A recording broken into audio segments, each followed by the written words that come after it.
ഇന്ന് നമുക്ക് വളരെ ടേസ്റ്റി ആയിട്ട് പുളിശ്ശേരി തയ്യാറാക്കുന്നത് എങ്ങനെയെന്ന് നോക്കാം.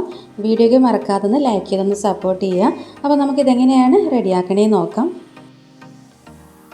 അപ്പോൾ നമുക്ക് ആദ്യം ഇതിലേക്കുള്ള അരപ്പൊന്ന് റെഡിയാക്കി എടുക്കുക. അപ്പോൾ ഞാൻ മിക്സിയുടെ ജാറിലേക്ക് 1/2 കപ്പ് തേങ്ങ ചേർത്ത് കൊടുക്കുകയാണ്. അതായത് ഒരു കൈപ്പിടിയോളം തേങ്ങ ഞാൻ ഇതിലേക്ക് ചേർത്ത് കൊടുത്തിട്ടുണ്ട്. നല്ല ഫ്രഷ് ആയിട്ടുള്ള തേങ്ങ ചേർത്ത് കൊടുക്കുക കേട്ടോ, അതായിരിക്കും നല്ലത്. ഇനി ഇതിലേക്ക് ഞാൻ 2 അല്ലി വെളുത്തുള്ളി ചേർത്ത് കൊടുക്കുകയാണ്. 2 ഉള്ളി ചേർത്ത് കൊടുക്കാം. എരിവിനനുസരിച്ചിട്ട് പച്ചമുളക് ചേർക്കാം. ഞാനിതിലേക്ക് എരിവുള്ള 2 ചെറിയ പച്ചമുളക് ചേർക്കുവാണ്. കാന്താരി മുളക് ഉണ്ടെങ്കിൽ അത് ചേർത്താൽ ഒന്നും കൂടെ നല്ല ടേസ്റ്റ് ആയിരിക്കും കേട്ടോ. ഇനി ഇതിലേക്ക് ഒരു നുള്ള് ജീരകം ചേർത്ത് കൊടുക്കാം. ജീരകം ചേർക്കുമ്പോൾ കൂടിപ്പോകരുത് കേട്ടോ, വളരെ കുറച്ച് മാത്രം ചേർത്താൽ മതിയാകും. അപ്പോൾ ഞാനിതിലേക്ക് ഒരു നുള്ള് ജീരകം ചേർക്കുവാണ്. ഇതിലേക്ക് ഏകദേശം ഒരു 1/4 ടേബിൾ സ്പൂണോളം മഞ്ഞൾപ്പൊടി ചേർക്കുവാണ്. ചെറിയ ഒരു തണ്ട് കറിവേപ്പില ചേർക്കുവാണ്. ഇനി നമുക്കിതിലേക്ക് അരയാൻ പാകത്തിന് വെള്ളം ചേർത്ത് നല്ല പേസ്റ്റ് പോലെ അരച്ചെടുക്കാം. ഒട്ടും തരിയില്ലാതെ നല്ല ഫൈനായിട്ട് അരച്ചെടുക്കാം കേട്ടോ. ഇഞ്ചി ചേർക്കുന്നത് ഇഷ്ടമാണെന്നുണ്ടെങ്കിൽ ഒരു ചെറിയ പീസ് ഇഞ്ചിയും കൂടെ ചേർത്തിട്ട് അരച്ചെടുക്കാം. നല്ല പേസ്റ്റ് പോലെ അരച്ചെടുക്കാം. അപ്പോൾ ഞാനിത് നന്നായിട്ട് അരച്ചെടുത്ത് വെച്ചിട്ടുണ്ട്. ഇനി നമുക്കിതിലേക്ക് വേണ്ടത് തൈരാണ്. അപ്പോൾ ഞാനിവിടെ 3/4 ലിറ്റർ നല്ല കട്ട തൈര് എടുത്തിട്ടുണ്ട്. ചെറിയ പുളിയോട് കൂടിയിട്ടുള്ള തൈരാട്ടോ എടുത്തിട്ടുള്ളത്. അപ്പോൾ നല്ല കട്ട തൈര് തയ്യാറാക്കുന്നതിൻ്റെ വീഡിയോ ഞാൻ ഓൾറെഡി അപ്ലോഡ് ചെയ്തിട്ടുണ്ട്. ലിങ്ക് ഡിസ്ക്രിപ്ഷൻ ബോക്സിൽ കൊടുത്തേക്കാം, കാണാൻ താല്പര്യമുള്ളവരൊന്ന് കണ്ടു നോക്കാം. അപ്പോൾ നമുക്കിനി ഇത് അരപ്പിലേക്ക് ചേർത്തിട്ട് ഒന്നുകൂടെ നന്നായിട്ടൊന്ന് അടിച്ചെടുക്കാം.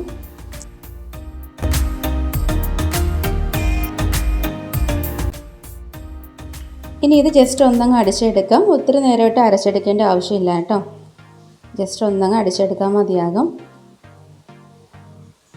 അപ്പോൾ ഞാൻ തൈരും കൂടെ ചേർത്ത് ഒന്നങ്ങ് അടിച്ചെടുത്തിട്ടുണ്ട്. ഇനി നമുക്ക് കടുക് താളിച്ചെടുക്കാം. അപ്പോൾ ഞാൻ ഒരു പാൻ ചൂടാക്കിയിട്ടുണ്ട്. അതിലേക്ക് ഞാൻ 2 ടേബിൾ സ്പൂൺ വെളിച്ചെണ്ണ ചേർത്ത് കൊടുക്കുവാണ്. വെളിച്ചെണ്ണ തന്നെ ചേർത്ത് കൊടുക്കുക കേട്ടോ, അതാണ് ടേസ്റ്റ്.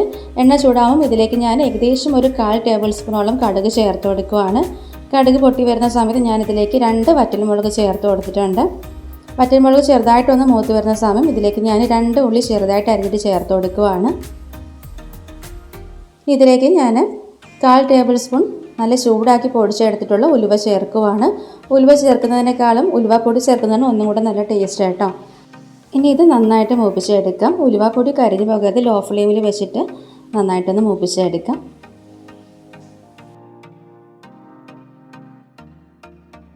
ഉള്ളി ചെറുതായിട്ടൊന്ന് മൂത്ത് വരുന്ന സമയത്ത് നമുക്കിതിലേക്ക് കറിവേപ്പില ചേർത്ത് കൊടുക്കാം. ഞാൻ ഇതിലേക്ക് ഒരു തണ്ട് കറിവേപ്പില ചേർക്കുവാണ്. കറിവേപ്പിലയും കൂടെ ചേർത്തിട്ട് ഒന്ന് മൂപ്പിച്ചെടുക്കാം. കറിവേപ്പില ലാസ്റ്റ് ചേർത്ത് കൊടുക്കുക, അതായിരിക്കും കേട്ടോ നല്ലത്. ആദ്യമേ ചേർത്താൽ കറിവേപ്പില പെട്ടെന്ന് കരിഞ്ഞു പോകാൻ ചാൻസ് ഉണ്ട്. അപ്പോൾ ഇതാ കറിവേപ്പില ഒന്ന് മൂത്തിട്ടുണ്ടെങ്കിൽ നമുക്കിതിലേക്ക് റെഡിയാക്കി വെച്ചിട്ടുള്ള തൈര് ചേർത്തിട്ട് നന്നായിട്ടൊന്ന് മിക്സാക്കി കൊടുക്കാം. ഇനി നമുക്കിതിൻ്റെ ഒരു തിക്നെസ് നോക്കിയിട്ട് ഇതിലേക്ക് കുറച്ചും കൂടി വെള്ളം ചേർക്കാം. അപ്പോൾ ഞാനിതിലേക്ക് 3/4 കപ്പോളം വെള്ളം ഇതിലേക്ക് ചേർക്കുന്നുണ്ട്. 250 ml കപ്പിൽ 3/4 കപ്പ് വെള്ളം ഇതിലേക്ക് ചേർക്കുന്നുണ്ട് കേട്ടോ. ഇപ്പോൾ നിങ്ങൾക്ക് നല്ല കുറുകിയ ആ ഒരു രീതിയാണ് ഇഷ്ടമെന്നുണ്ടെങ്കിൽ അപ്പോൾ അതനുസരിച്ചിട്ട് വെള്ളം ചേർക്കാം കേട്ടോ. എനിക്ക് ഇതുപോലെ കുറച്ചിങ്ങനെ ലൂസായിട്ടിരിക്കുന്ന ആ ഒരു പരുവാണ് ഇഷ്ടം. അപ്പം അതനുസരിച്ചിട്ടുള്ള വെള്ളം ചേർത്ത് മിക്സാക്കി കൊടുക്കാം. ഇനി ഇത് തിളയ്ക്കാൻ പാടില്ല, നന്നായിട്ട് ചൂടായിട്ട് വന്നാൽ മതിയാകും കേട്ടോ. അപ്പോൾ ഇതിലേക്ക് നമുക്കിനി പാകത്തിനുള്ള ഉപ്പ് ചേർത്ത് കൊടുക്കാം. ഉപ്പും ചേർത്ത് നന്നായിട്ട് മിക്സാക്കി കൊടുക്കാം. നന്നായിട്ട് ചൂടായിട്ട് വരുമ്പോൾ നമുക്കങ്ങ് ഫ്ലെയിം ഓഫ് ചെയ്യാം കേട്ടോ. അപ്പോൾ അതായത് നന്നായിട്ട് ചൂടായിട്ടുണ്ട്. അപ്പോൾ ഞാൻ ഫ്ലെയിം ഓഫാക്കിയിട്ടുണ്ട്. അപ്പോൾ നമ്മുടെ വളരെ ടേസ്റ്റി ആയിട്ടുള്ള പുളിശ്ശേരി ഇവിടെ റെഡി ആയിട്ടുണ്ട്. അപ്പോൾ നിങ്ങളെല്ലാവരും ട്രൈ ചെയ്ത് നോക്കുക. വീഡിയോയ്ക്ക് മറക്കാതെ ലൈക്ക് ചെയ്യുക, ഷെയർ ചെയ്യുക, കമൻറ്റ് ചെയ്യുക. ചാനൽ സബ്സ്ക്രൈബ് ചെയ്യാത്തതാണെങ്കിൽ സബ്സ്ക്രൈബും കൂടെ ചെയ്തിട്ട് നമ്മുടെ ചാനൽ ഒന്ന് സപ്പോർട്ട് ചെയ്യാം കേട്ടോ.